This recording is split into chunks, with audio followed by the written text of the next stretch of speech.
Hi and welcome to On Maths, and today we're going to be looking at the quickest topics you can learn to help you achieve a grade 4 in your exam.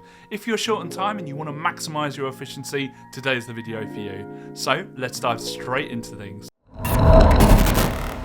First up are the four operations, that's add, subtract, divide and multiply. On the non-calculator paper you'll be expected to do the four operations with any pair of numbers. You can make sure you practice these with worksheets or with onmaths.com so that you can walk into the exam getting every single one of those marks. Make sure that you can do them with decimals as well as whole numbers. Next up, make sure you know your fractions, decimals and percentages. They will be on your exam. Make sure that you can find a fraction, decimal and percentage of an amount. Make sure you can add, subtract, divide and multiply between fractions, between decimals and between percentages, and make sure that you can convert fractions, decimals and percentages and then order them. These come up in various questions, so practicing them can be a very quick win. Next up is basic geometry. Do you know the names of the shapes? Do you know the properties of the shapes? Much of basic geometry is all about learning the names of the polygons, for instance pentagon and hexagon, learning the names of 3D shapes, for instance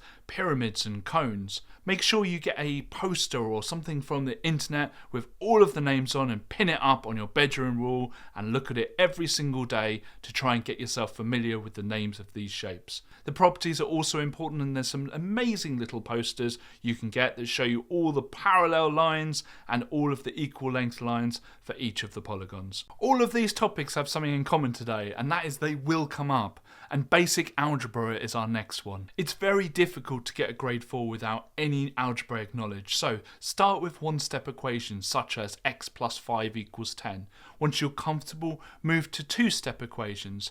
Make sure you're understanding how to collect like terms and simplify. The more you practice, the quicker you'll get solving them. And you can come to onmaths.com to help you practice them. There are three averages you'll need to know, and you need to make sure that you know them thoroughly. There are a number of different types of question that averages might show up. It might ask you to work out the average from a list, from a table, from a group table, or from a chart or diagram. You need to be comfortable with being able to work out the mean, median, and mode in any of those situations. If I was to order these topics in order of importance, this would be number one. Ratios. In 2017 they changed the exam to the one you're currently going to be sitting, and that was to introduce way more ratio questions.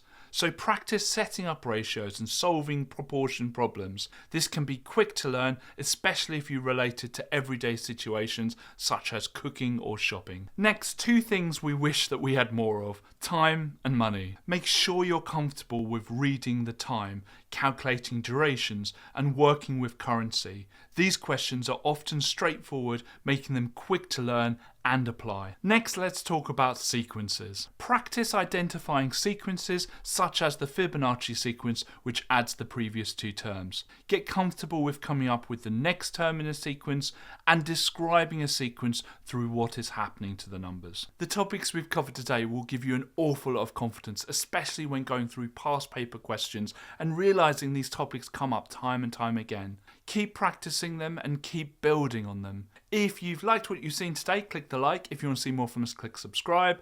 And don't forget, you can write down any comments you've got in the comment section below, any ideas on future videos or any comments on today's video. Thank you very much, and I'll see you on the next one.